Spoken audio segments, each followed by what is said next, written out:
프로텍치아와 협력의 회색지대는 프로텍치아. 다양한 뿌리로부터 탄생한다. 첫째, 권력층은 그 폭이 좁으면 좁을수록 그만큼 외부의 조력자가 더 필요해진다.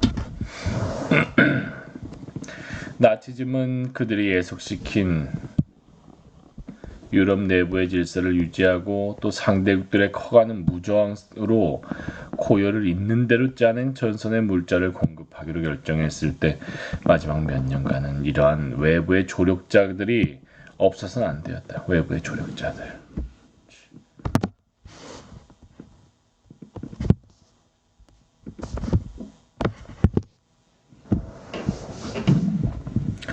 비단 점령국들로부터 노동력을 조달받는 것뿐만이 아니었다.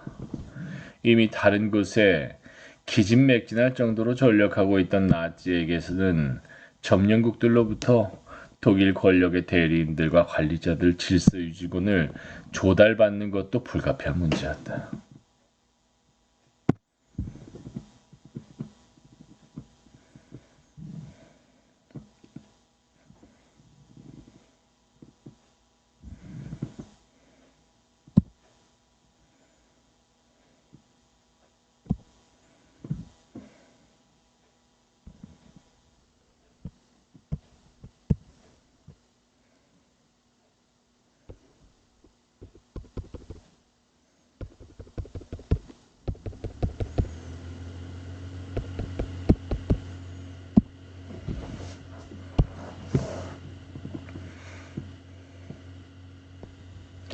노르웨이의 크비슬링, 프랑스의 비시 정부, 바르샤바의 유대인 평의회, 살로공화국 가장 추악한 임무들을 위해 결코 전투를 위해서가 아니라 도처에 고용된 발트의 연안국들과 우크라이나 용병들, 그리고 앞으로 우리가 논의해야 될 존 더 코만도스에 이르기까지 그 성격과 무게감은 다르지만 모두 이러한 범주로 분류해야 한다.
그러나 적진에서 온 이제까지의 적들이었던 협력자들을 본질적으로 믿을 만한 사람들이 못 된다. 한번 변절한 사람들이므로 또다시 변절하지 말라는 법은 없다. 이런 그들에게 지역적인 임무를 맡겨두는 것은 충분치가 않다. 그들을 묶어두는 가장 좋은 방법은 범죄의 짐을 지게 하는 것이고 그들의 손에 피를 묻히는 것이며 가능한 한 그들을 연루시키는 것이다. 그렇게 함으로써 그들은 진짜 주범들과 공범관계로 묶일 것이고 더 이상 되돌아갈 수 없게 된다. 이러한 행동 방식은 시대와 장소를 불문하고 범죄 조직들에게 잘 알려져 있다. 마피아가 옛날부터 써온 방식이며 게다가 1970년대 이탈리아 테러리즘의 극단적 행동들을 설명할 수 있는 유일한 방식이다. 두 번째는 억압이 거셀수록 억압받는 사람들 사이에 기꺼이 권력에 협력하려는 의향이 더욱더 확산된다는 것이다. 억압이 거셀수록 권력의 협력. 이러한 의향은 미묘한 차이들과 다양한 동기의 조합으로 이루어져 있다. 이는 칭송 일색의 성인정 같은 수사학적인 어떤 정형화와는 대조적이다. 공포 이데올로기적 유혹, 승자를 고지고대로 모방하는 것, 어떤 권력이건 간에 우스꽝스러울 정도로 시간과 장소에 제한된 권력이라 할지라도 그것을 향한 근시안적 욕망, 비겁, 명령이나 규율 자체를 교묘하게 피하려는 철저한 계산에 이르기까지 그 동기는 다양하다. 이 모든 동기들은 각계로든 서로 결합되어서든 이러한 회색지대를 만들어내는데 작용했고, 이 회색지대의 구성원들은 특권을 갖지 못한 사람들에 대해 자신들의 특권을 지키고 강화하려는 의지로 서로 결속했다. 회색지대. 예술이야, 이 표현. 회색지대.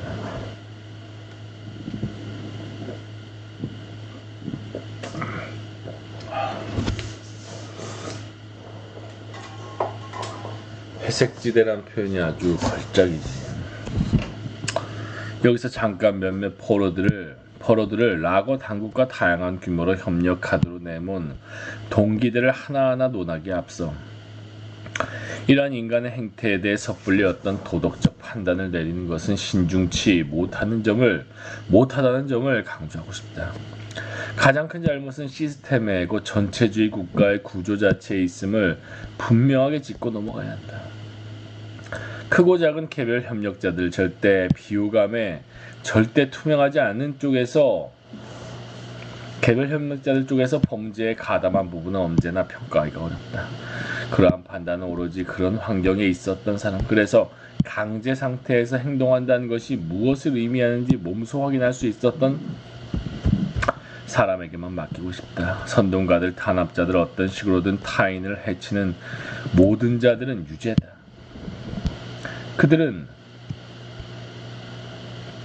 그들이 저지른 악행 때문이 아니라 상처받은 사람들의 영혼을 타락으로 이끈다는 점에서 그렇다 그랬지. 악행 때문이 아니라 이 회색지대야말로 상처받은 사람들을 타락시키는 거. 그렇다고 한 만촌이는 그것을 잘 알고 있었다. 억압당하는 환경이 면죄부를 주는 것은 아니다. 또한 종종 그 죄가 객관적으로 무겁기도 하다. 그러나 난 그에 대한 심판을 맡길 만한 인간의 법정을 알지 못한다. 그에 대한 심판을 맡길 만한 인간의 법정을 표현 죽여. 심판을 맡길 만한 인간의 법정을 알지 못한다. 진짜 경험해 본 사람이 아니면 말할 수 없는 얘기지.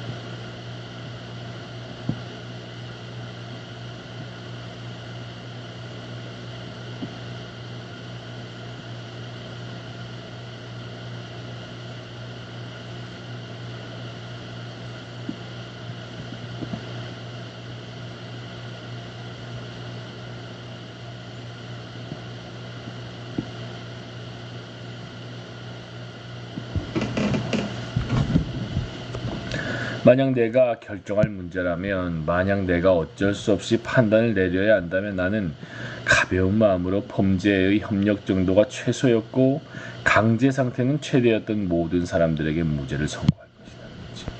범죄의 협력 정도는 최소였고 강제 상태는 최대였다면 무죄를 선고한다. 그렇지. 아무런 계급이 없는 포로들이었던 우리 주위에는 하위 계급의 관리자들이 가득했다. 그들은 도로 청소부, 솥단지 닦는 사람, 야간 경비원, 침상을 평평하고 네모 반듯하게 정리하는 것에 대한 독일인의 터무니없는 집착을 미미하나마 자신에게 유리하게 이용한 침상 펴는 사람, 이 이와 옴의 검사원, 명령 전달자, 통역관, 조수의 조수 등 형형색색의 군상을 이루고 있었다. 일반적으로 그들은 우리처럼 불쌍한 자들이었다. 다른 모든 사람들과 마찬가지로 하루 종일 노역을 했는데 다만 죽 0.5리터를 더 받기 위해 이런저런 제3의 업종의 역할들을 받아들였다. 이 역할들은 해롭지 않고 유용하기도 했으며 대개는 아무것도 아닌 것에서 꾸며낸 일거리들이었다. 이들이 폭력적인 경우는 드물었지만 전형적인 집단의식을 발전시켜 위에서건 아래에서건 이를 빼앗으려는 사람들에 대해 정력적으로 자신들의 일자리를 방어하는 경향이 있었다. 어쨌든 부가적인 수고와 필요를 수반하는 그들의 특권이 가져다주는 이익은 보잘것없었고 남들이 다 겪는 고통이나 규율로부터 그들을 제외시켜주지도 않았다. 그들의 삶의 희망은 특권을 갖지 못한 사람들의 그것과 본질적으로 같은 것이었다. 그들은 거칠고 오만방자했지만 적으로 느껴지진 않았다. 하도 애처로웠구만. 난 더 미웠을 것 같은데. 명령을 내리는 위치에 있던 사람들에 대한 판단은 더욱 까다롭고 다양해진다. 작업장과 막사의 카포들. 이 독일어 용어는 이탈리아어 카포에서 직접 유래한 것인데 탁 자르는 듯한 발음은 프랑스인 포로들에 의해 도입된 것이다. 여러 해가 지나서야 널리 퍼졌고 폰테코르보 감독의 동명영화 카포 때문에 대중화되었다. 이탈리아에서는 이탈리아어 카포와 구별하려는 뜻에서 카포스라는 발음이 선호된다. 또 서기 수용소의 행정사무실, 사실상 게슈타포 부서인 정치부, 노무부, 처벌감방 등에서 색다르고 때로는 굉장히 미묘한 일들을 하는 포로들의 세계. 당시에 나는 상상조차 하지 못했다. 세계에 이르기까지 이들 중 몇몇은 자신들의 능력이나 행운 덕분에 자신이 속한 라고에 대한 가장 비밀스러운 소식들을 접할 수 있었다. 아우슈비츠의 헤르만 랑바인, 부엔발트의 유진 코곤, 마우트하우센의 한스, 마르살렉 등과 같은 사람들처럼 훗날 역사학자가 되기도 했다. 그들의 개인적인 용기를 더 칭찬해야 할지 아니면 그들의 명민함을 더 칭찬해야 할지 모르겠다.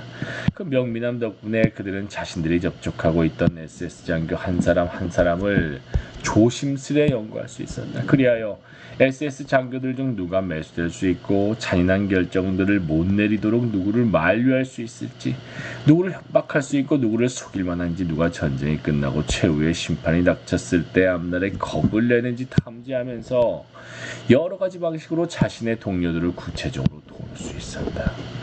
예를 들어 위에 언급한 세 사람과 같이 그들 중 몇몇은 비밀 저항 조직의 회원이기도 했다. 따라서 자신들이 맡은 임무 덕분에 가지고 있던 힘은 레지스탕스이자 비밀을 가진 자로서 그들이 감당해야 했던 극단적인 위험으로 인해 상쇄되었다. 지금 묘사한 관리자들은 전혀 협력자가 아니었구나. 단지 겉보기에만 협력자인 사람들이었다. 아니 오히려 적으로 위장한 사람들이었다. 그러나 명령을 내리는 위치에 있던 사람들 대부분은 그렇지 않았다. 평범한 모습에서 최악에 이르기까지 다양한 인간의 표변을 몸소 보여주었다. 권력은 마모되지 않고 부패한다. 그들의 권력은 독특한 성질 때문에 더더욱 심하게 부패했다. 권력은 어느 정도 통제된 것이든 찬탈한 것이든 위로부터 수요받은 것이든 아래로부터 인정받은 것이든 정당한 자격이 있어서 부여받은 것이든 공동의 연대로부터 부여받은 것이든 아니면 피로써 또는 부로써 부여받은 것이건 간에 인간사회 조직의 모든 형태에 존재한다. 권력. 인간에 대한 인간의 일정 정도의 지배가 군생동물로서의 우리의 유전자 속에 새겨져 있다는 주장은 사실직하다. 지배가 권력이 본질적으로 유의한 것이라고는 증명된 바 없다. 그러나 앞서 작업한 카포들에서 보듯 우리가 이야기하고 있는 관리자들이 가졌던 권력은 낮은 계급의 관리자의 권력이라 해도 실질적으로 무제한적인 것이었다. 더 정확히 말하자면 그들이 충분히 냉혹하다는 것을 스스로 보여주지 않으면 처벌받거나 자리에서 쫓겨났다는 의미에서 그들의 폭력에 지워진 하한선은 낮았지만 상한선은 없었다. 야, 이 부분이 인상적이야. 충분히 냉혹하다는 것을 스스로 보여주지 않으면 처벌받고, 그러니까 거의 죽을 때까지, 그러니까 상한선이 없는 거지. 상한선이 없다는 걸 보여주면 쫓겨나지 않았지만 어리버리하게 하면은 쫓아났으니까 그러면서 하한선은 너무 낮았던 거지. 다시 말해 그들은 자기 아래 놓여있는 사람들이 어떤 위반이라도 하면 또 아무런 이유 없이도 처벌이라는 명목으로 극악무도한 잔혹한 행위를 마음대로 할 수 있었다. 1943년 말까지 포로가 카포에게 맞아 죽은 일은 드문 일이 아니었다. 카포는 그 어떤 제재도 두려워하지 않았다. 단지 나중에 가서 노동력의 필요성이 더 절실해졌을 때에야 몇 가지 제한이 도입되었다. 카포들이 포로들에게 가할 수 있었던 학대가 노동력을 영구히 줄어들게 해서는 안 되었기 때문이다. 하지만 권력의 오형은 이미 만연해 있었고 규율이 늘 지켜지는 것도 아니었다. 모든 권력이 위로부터 내려오고 아래로부터의 통제는 거의 불가능한 전체주의 국가의 위계구조는 보다 작은 규모로 그러나 확대된 특징들을 보이면서 락어들 내부에서 비슷하게 재현되었다. 그러나 이는 거의라는 말은 중요하다. 이런 관점에서 진짜로 전체주의였던 국가는 존재한 적이 없었던 것이다. 총체적인 독단적 전횡에 대해 어떤 반작용이나 개선이 없었던 적은 없었다. 그것은 제3제국이나 스탈린 치하의 소련에서도 마찬가지였다.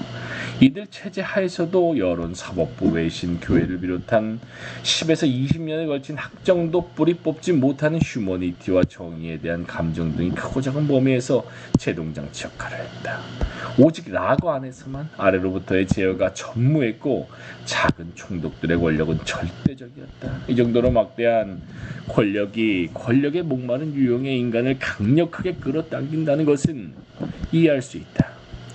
철제된 본능을 가진 사람들도 맡은 직책에서 오는 많은 물질적 이점에 끌려 권력을 갈망한다는 것도 그리고 자신들이 가진 권력에 치명적으로 중독된다는 점도 이해할 수 있다. 중독까지. 카포는 누가 되었나? 다시 한번 구분해 볼 필요가 있다. 첫째, 가능성이 주어진 사람들, 즉 락어의 사령관이나 그의 대리인들이 흔히는 뛰어난 심리학자들이었는데 협력자로서의 잠재력을 알아본 사람들이다. 둘째, 감옥에서 자출해온 일반 범죄자들이다. 그들에게 간수 잃은 수감 생활에 훌륭한 대안을 제공했다. 셋째, 5에서 10년의 고통의 세월에 쇠약해진 아니면 어쨌든 도덕적으로 약화된 정치범들이다. 나중에 유대인들도 카포가 되었는데 자신들에게 주어진 보잘것없고 미미한 권력에서 최종 해결책을 피할 유일한 방법을 찾게 된 사람들이었다. 그러나 이미 언급했듯이 많은 사람들이 자발적으로 권력을 원한다. 특히 사디스트들이 권력을 원했다. 물론 숫자가 많지는 않았지만 그들은 커다란 두려움의 대상이었다. 왜냐하면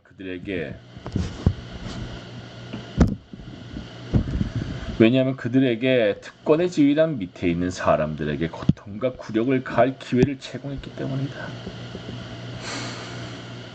좌절한 사람들도 권력을 원했다. 그리고 이 역시 락어라는 소우주 속의 전체주의 사회라는 대우주를 재현하는 특징이다. 당국의 경의를 기꺼이 표하는 자에게 권력이 자비롭게 주어지며 이런 식으로 그들은 달리는 도달할 수 없는 사회적 진급을 이루게 되는 것이다. 마지막으로 억압받는 사람들 중에 많은 이들이 권력을 원했다. 그들은 억압하는 자로부터 전염되었고 무의식적으로 억압하는 자들과 자신을 동일시하는 경향이 있었다. 이러한 미메시스에 대하여 이러한 동일시나 모방 압제자와 피해자 사이의 역할 교환에 대하여 무성한 논의가 이루어졌다. 사실들과 꾸며낸 것들, 충격적인 것들과 식상한 것들, 신랄한 것들과 어리석은 것들이 이야기되었다. 이 분야는 일종의 처녀지가 아니라 오히려 짓밟고 뒤집어놓은 어설프게 갈아놓은 바친 것이다. 릴리아나 카바니 감독은 자신의 한 편의 영화, 아름답지만 사실이 아니다. 한 편의 영화의 의미를 짧게 표현해달라는 질문을 받고 이렇게 표명했다. 우리는 모두 희생자이거나 살인자이며 이 역할들을 자진해서 받아들인다. 오직 사드와 도스토옙스키만이 이를 잘 이해했다. 그녀는 모든 환경과 관계에는 거의 분명하게 나타나고 무의식적 수준에서 일반적으로 경험하게 되는 희생자, 사형집행인이라는 역동성이 있다는 것을 믿는다고도 했다. 나는 무의식과 인간의 깊은 마음속에 대해서 잘 알지 못한다. 무의식과 마음. 그러나 이 분야의 전문가는 소수이고 그 소수는 매우 신중하다는 것을 알고 있다. 내 마음속 깊은 곳에 살인자가 도사리고 있는지 난 잘 모르겠고 알고 싶지도 않다. 그러나 나는 내가 무고한 희생자였고 살인자가 아니었다는 사실은 안다. 나는 살인자들이 존재했다는 것을 알고 있다. 독일에서만이 아니라는 것도 은퇴했거나 여전히 현역으로 존재한다는 것도 알고 있다. 그리고 그들의 희생자들과 혼동한다는 것은 도덕적 뼈이거나 심미적 가짜이거나 공모의 불길한 징후라는 것도 알고 있다.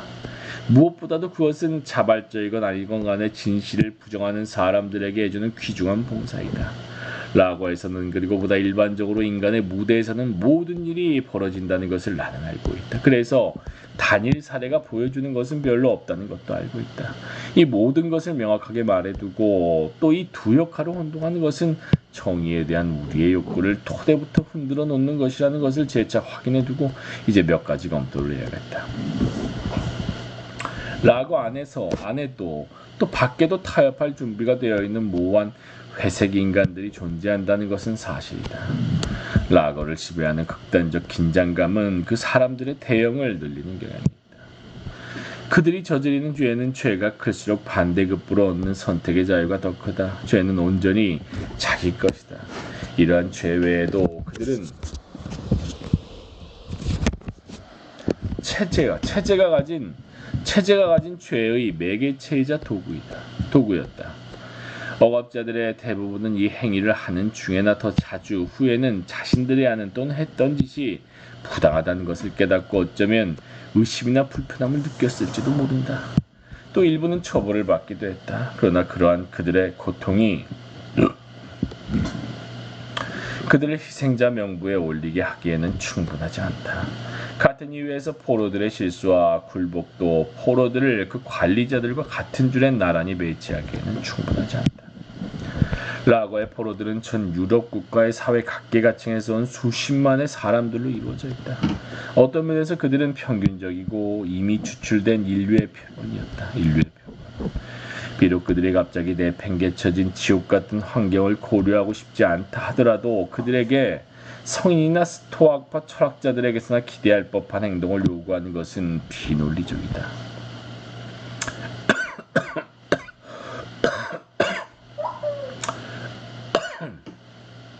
언제나 또 모두가 그런 행동을 따랐다고 주장하는 것은 수사적이고 허위적이다.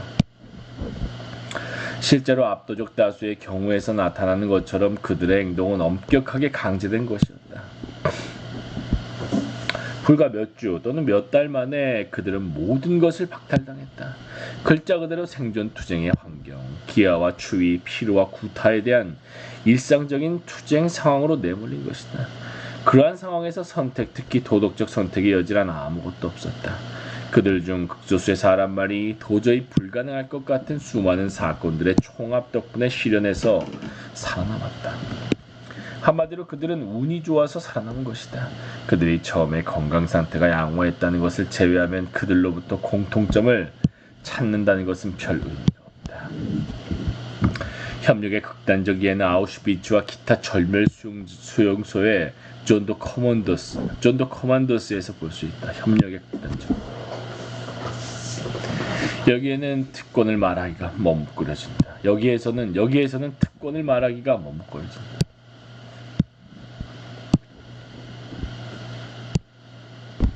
존 더 커먼더스에 속한 사람은 특권층이었지만 그러나 그 어마어마한 대가나 부러움을 받는 자리였기 때문에 특권 중이었던 것은 물론 아니었다. 그들에게 주어진 특혜란 몇 달 동안 충분히 먹을 수 있다는 것 정도였다. SS는 특수부대라는 적당히 애매한 이름으로 포로들의 한 그룹을 지정한 뒤 화장터의 운영을 맡겼다. 그들은 가스실로 보내야 할 새로 도착한 사람들, 대개는 자신들을 기다리고 있는 운명을 전혀 알지 못했던 그런 사람들 사이에 질서를 부여해야 했다. 가스실에서 시체들을 꺼내고 턱에서 금리를 뽑고 여자들의 머리카락을 자르고 옷가지, 신발, 짐가방의 내용물을 분류하며 시체들을 화장터로 운반하고 하루가 제대로 작동하는지 감독하고 죄를 꺼내야 했다. 아우슈비츠의 특수부대는 시기에 따라 부대원의 수가 700명에서 1000명을 했다. 700명에서 1000명.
가스실에서 시체들을 꺼내고 턱에서 금리를 뽑고 여자들의 머리카락을 자르고 옷가지, 신발, 짐가방의 내용들을 분류하며 시체들을 화장터로 운반하고 화로가 제대로 작동하는지 감독하고 재를 꺼내 없애야 했다.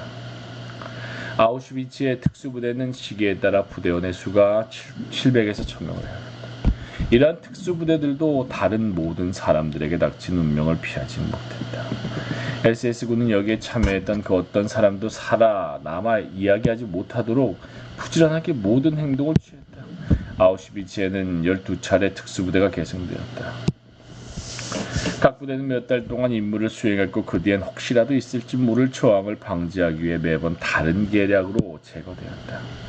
그러면 뒤를 잇는 부대가 입회 절차로서 전임자들의 시체를 불태워야 했다. 1944년 10월 마지막 특수부대가 SS의 반란을 일으켜 화장터 중 한 곳을 폭파했다. 이 부대는 압도적으로 불리한 전투에서 제거되었는데 이에 대해서는 나중에 언급할 것이다. 특수부대의 생존자들은 운 좋게 죽음을 모면한 극소수였다. 해방 후 그들 중 누구도 흔쾌히 당시의 이야기를 전하지 않았고 자신들의 경악스러운 경험을 말하지 않았다. 이 부대들에 대해 우리가 알고 있는 정보는 이 생존자들의 빈약한 진술에서 나온 것이고 여러 법정에서 재판받은 그들의 교사자들의 시인에서 나온 것이며 우연히 특수부대와 접촉할 기회를 가졌던 독일인 또는 폴란드인 민간인들의 진술에 담긴 암시들로부터 나온 것이다. 마지막으로 이 부대의 몇몇 구성원들이 훗날의 증언을 위해 열병에 걸린 듯 정신없이 써내려간 일기장들에서 그들은 아우슈비츠 화장터 근처에 극도로 조심스럽게 묻혔다. 일기장들에서 나온 것이다. 이 모든 출처들은 서로 일치한다. 그럼에도 사람들이 어떻게 하루하루 살았고 그들 자신을 어떻게 바라봤는지 자신들의 주어진 조건을 어떻게 받아들였는지 형상화하기란 어렵다. 아니 거의 불가능하다. 처음에 SS는 라고에 이미 등록되어 있던 포로들 가운데 특수부대원을 선택했다. 그러고 이러한 선택의 기준은 신체적 건장함만이 아니었다. 용모 또한 꼼꼼히 따져 이루어졌다는 증언이 있다. 몇몇 드문 경우에는 벌을 주기 위해 이름을 명부에 올리기도 했다. 나중에 가서는 각 수송열차가 도착할 때 플랫폼에서 직접 후보들을 선발하는 방법이 선호되었다. SS의 심리학자들은 혼란에 빠진 포로들, 자포자기 상태의 포로들에 주목했다. 여행에 지치고 저항의 힘도 빼앗긴 사람들이 열차에서 내리는 그 결정적 순간에 곧 이 세상의 것이 아닌 듯한 공포와 암흑의 기이한 공간 바로 문턱에 당도했다는 것을 모든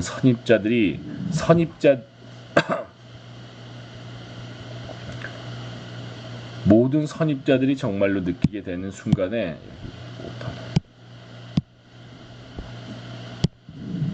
느끼게 되는 그 순간에 신병을 모집하는 것이 더 쉽다는 것을 알아차렸던 것이다.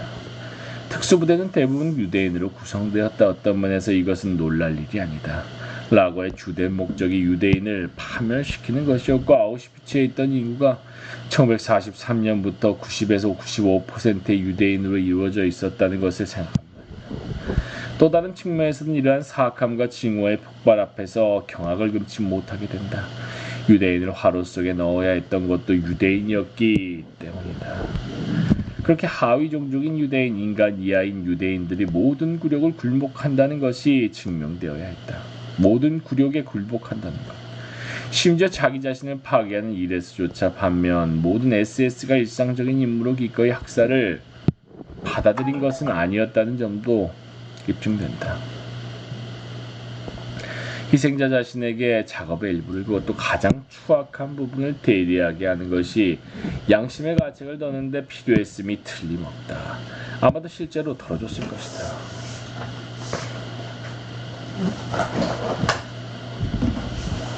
이렇게 묵묵히 따르는 태도를 특정하게 유대인적인 어떤 특성으로 돌리는 것은 부당하다는 점은 분명히 해두자. 특수부대에는 비유대인들, 독일인과 폴란드인 포로들 또 포함되어 있었지만 그들은 좀 더 품이 있는 카포들의 임무를 맡았다. 또 러시아인 전쟁 포로들도 있었는데 나치는 그들을 유대인들보다 단지 한 계단 위에 있는 것으로 간주했다. 그들은 소수였다. 아우슈비츠에 수용된 러시아인들 자체가 소수였기 때문이다. 그들은 대부분 먼저 생포된 직후에 몰살되었는데 거의 공동 매장 구덩이 가장자리에 세워놓고 기관총으로 쏘아 죽였다. 그러나 그들의 태도는 유대인들과 별반 다를 것이 없었다. 특수부대는 끔찍한 비밀을 알고 있었기 때문에 다른 포로들로부터 그리고 외부 세계로부터 엄격히 격리되어 있었다. 그러나 유사한 경험을 한 사람이라면 누구라도 잘 알고 있듯이 그 어떤 장벽에도 틈은 존재한다. 그 어떤 장벽에도 틈은 존재하지. 소식은 불완전하고 왜곡된 것이라 해도 엄청난 침투력을 가지고 있어서 언제나 무언가는 새어나간다. 특수부대에 대해서도 수용소 생활을 하고 있던 우리 사이에서 이미 토막난 막연한 소문들이 돌았고 나중에는 앞서 언급한 다른 출처들에 의해 확인되었다. 그러나 이러한 끔찍한 환경에서 비롯된 공부는 그들에게 모든 증언의 일종의 미루는 태도를 심어놓았다. 공부. 모든 증언의 일종의 미루는 태도. 그래서 수개월 동안 이런 일을 어쩔 수 없이 수행할 수밖에 없었다는 게 무엇을 의미하는지 그들에게는 그 이미지를 떠올리기가 오늘날에도 여전히 어렵다. 몇몇은 그 불쌍한 자들에게 막대한 양의 술이 제공되었으며 완전히 심신이 피폐해진 채 늘 야수 같은 상태에 있었음을 증언했다. 그중 한 명은 이렇게 단언했다. 이 일을 하게 되면 첫날 미쳐버리든가 익숙해지든가 둘 중 하나다. 이 일을 하게 되면 첫날 미쳐버리든가 익숙해지든가. 반면에 또 다른 사람은 나는 스스로 죽거나 죽임을 당하게 할 수도 있었다. 하지만 나는 살아남고 싶었다. 복수하기 위해 그리고 증언하기 위해. 여러분은 우리가 괴물이라고 생각해서는 안 된다. 우리는 당신들과 같은 사람들이라 단지 훨씬 더 불행할 뿐이라고 했다. 이러한 말들을 그리고 그들이 한 그들 사이에서 오간 그러나 우리에게는 도달하지 못한 수없이 많은 다른 말들을 글자 그대로 받아들일 수 없다는 것이 명백하다. 이러한 극단적인 박탈의 상태를 겪은 인간들에게서 법률적인 의미에서의 진술을 기대할 수는 없다. 아니 오히려 한탄과 저주, 속죄, 정당화하려는 시도, 자기 자신을 되찾으려는 노력 사이에 있는 어떤 것을 기대할 수 있을 것이다. 메두사의 얼굴을 한 진실을 기대하기보다는 오히려 자신을 해방시켜주는 일종의 분출을 기대해야 하는 것이다. 특수부대를 기획하고 조직한 것은 국가 사회주의의 가장 악마적인 범죄였다.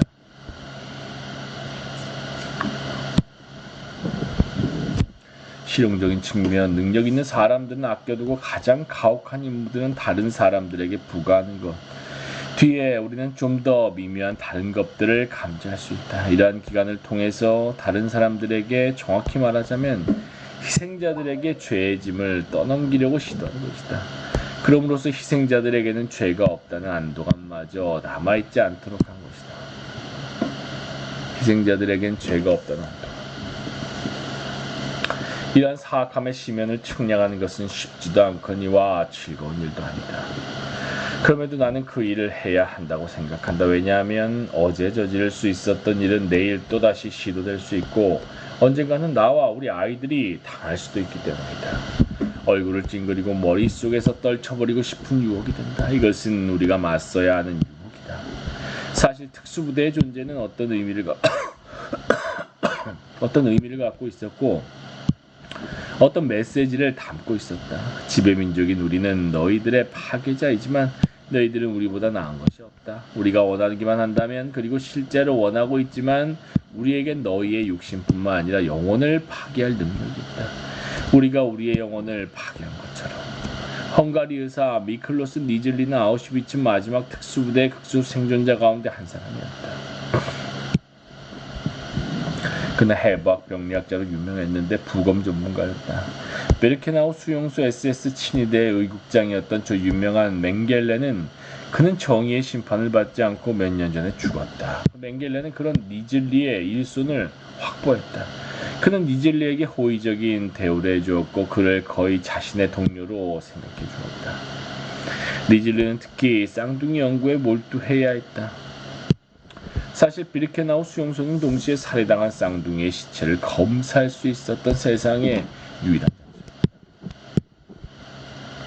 이러한 특수임무와 더불어 첨언하자면 니젤레는 자신의 특수임무에 완강하게 반대한 것으로 보이지는 않는다.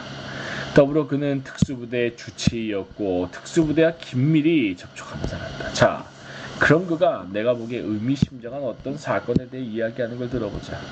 앞서 말했듯이 SS는 라고에서 그리고 도착하는 화물열차에서 조심스럽게 특수부대 후보들을 선택했다. 거부하거나 그들의 임무에 부적합하다고 생각되는 사람들은 그 자리에서 죽이기를 주저하지 않았다. 방금 뽑힌 부대원들에 대해서 SS는 모든 포로들에게 보이는, 특히 유대인들에게 보이는 것과 똑같은 경멸적이고 무심한 태도를 나타냈다. 이들의 머릿속에는 자신들이 경멸스러운 존재이며 독일의 저이고 따라서 살 가치가 없는 존재라는 생각이 심어졌다. 가장 호의적인 경우라고 한다면 기진맥진해서 죽을 때까지 일하도록 강요받는 경우였다.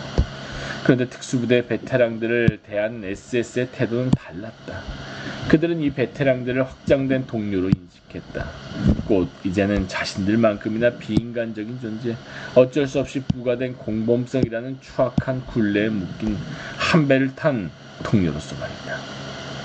니질레는 작업 중 휴식 시간 동안에 SS 대 SK 존도 코만도스의 축구 시합에 참관한 이야기를 한다. SS 대 SK 존도 코만도스. 이 시합은 그러니까 화장터를 감시하는 SS의 대표팀과 특수부대 대표팀 사이의 경기였다. 시합이 열리고 다른 SS 대원들과 특수부대의 나머지 대원들이 참관했다. 그들은 편을 나누어 내기를 하고 박수갈채를 보내며 선수들을 독려했다. 마치 지옥의 문 앞에서가 아니라 어느 마을의 운동장에서 경기가 벌어지고 있다는 듯이. 지옥의 문 앞에서.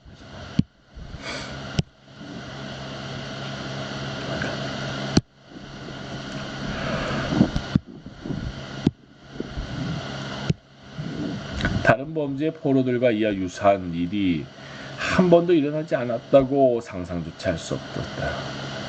유사한 일이 한 번도 일어나지 않았다고 상상조차 할 수 없었다. 그러나 SS는 그들 화장터 까마귀들과 거의 나란히 운동장으로 내려갈 수 있었던 것이다. 우리는 이러한 휴전의 이면에 있는 악마적인 웃음을 읽을 수 있다. 그것은 이런 의미다. 일은 완료되었다. 우리는 해냈다. 너희는 더 이상 다른 인종도 아니고 반인종도 아니고 라이 천년왕국의 주된 적도 아니다. 너희들은 더 이상 우상을 거부하는 민족도 아니다. 우리는 너희를 끌어안았고 타락시켰으며 우리와 함께 바닥으로 끌고 내려갔다. 자부심 가득한 너희들은 이제 우리와 같다. 우리처럼 너희는 너희 자신의 피로 물들었다. 너희도 우리와 같이 카인과 같이 형제를 죽였다. 어서와. 우리와 함께 경계할 수 있어. 니젤리는 성찰해볼 만한 다른 일화로 들려준다. 호송열차를 타고 방금 도착한 사람들이 가스실에 빽빽히 들어찬 뒤 죽임을 당했다. 특수부대는 매일같이 하는 끔찍한 일을 하고 있다. 얽히고 설킨 시체들의 몸을 풀어 호수에 물로 싣고는 화장터로 시체들을 운반한다. 그러나 맨 밑바닥에서 그들은 아직 살아있는 소녀를 발견한다. 아주 예외적인 전무후무한 경우였다. 아마 사람들의 몸이 그녀 주위로 장벽을 이루어 아직 숨쉴 만한 한 줌의 공기를 가두어 두었던 모양이다. 부대원들은 당황했다. 죽음은 매 순간 하는 그들의 일이었고 첫날 미쳐버리든가 아니면 익숙해지든가 하는 얘기처럼 바로 그들의 습관이었기 때문이다. 그런데 그 여자아이가 살아있었다. 그들은 소녀를 숨기고 몸을 따뜻하게 해주고 그녀에게 고깃국을 가져다 주고는 이것저것 물어봤다. 소녀는 16살이었다. 공간감각도 시간감각도 없었다. 자신이 어디에 있는지도 몰랐다. 아무것도 이해하지 못한 채 봉인된 기차, 잔혹한 예비선발, 발가벗김, 아무도 살아나가지 못하는 그 방으로 들어온 것 등의 일련의 과정을 거쳤다. 그녀는 이해는 하지 못했지만 눈으로 본 사람이었다. 그러므로 그녀는 죽어야 한다.